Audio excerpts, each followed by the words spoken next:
தமிழ் அடிக்கிறான். மேடம் சொல்லுங்கள் மேடம், ரொம்ப வாட்டி கால் பண்ணியிருந்தீங்க.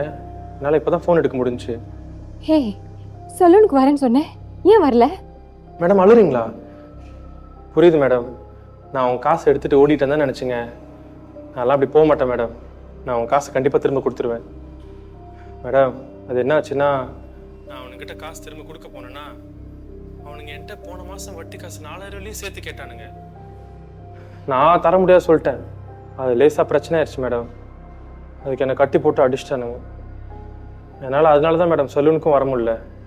இப்போ தான் மேடம் விட்டானுங்க. அதான் ஃபோன் எடுத்தோன்னு உங்களுக்கு அடிக்கிறேன். 4000 இல்லையா? செட்டில் பண்ணிட்டியா? காசு இருக்கா உங்ககிட்ட? நான் வேணா கொடுக்கட்டா? மேடம் மேடம் அதெல்லாம் வேணாம். நானே குறைச்சி பேசி 2000 கட்டி அப்படியே செட்டில் பண்ணிட்டேன் மேடம். உனக்கு அடி ஏதாவது பட்டுச்சா? அடிலாம் எதுவும் இல்லை மேடம், லேசாக உள்காயம்தான். மேடம் நீங்கள் எதுவும் பயப்படாதீங்க, நான் எங்கேயும் போக மாட்டேன். கண்டிப்பாக உங்கள் காசு திரும்ப கொடுத்துருவேன். எனக்கு தெரியும் மேடம், நீங்களே உங்களை ப்ளேம் பண்ணியிருப்பீங்கன்ட்டு. என்னடா கொஞ்ச நாள் தெரிஞ்ச பையனுக்கு இவ்வளோ பெரிய காசு எடுத்து கொடுத்துட்டோமேன்னு. நீங்கள் எதுவும் தப்பான முடிவு எடுக்கல மேடம். மேடம் நான் நாளைக்கு சலூனுக்கு வந்துடுறேன். அப்புறம் மேடம் இதுக்கப்புறம் நீங்கள் ஃபோன் அடித்தா சத்தியமாக எடுத்துருவேன். வேறு எதுனா இருக்கா மேடம்? சரி, நாளைக்கு பார்க்குறேன், வச்சிடுறேன். Okay madam, good night.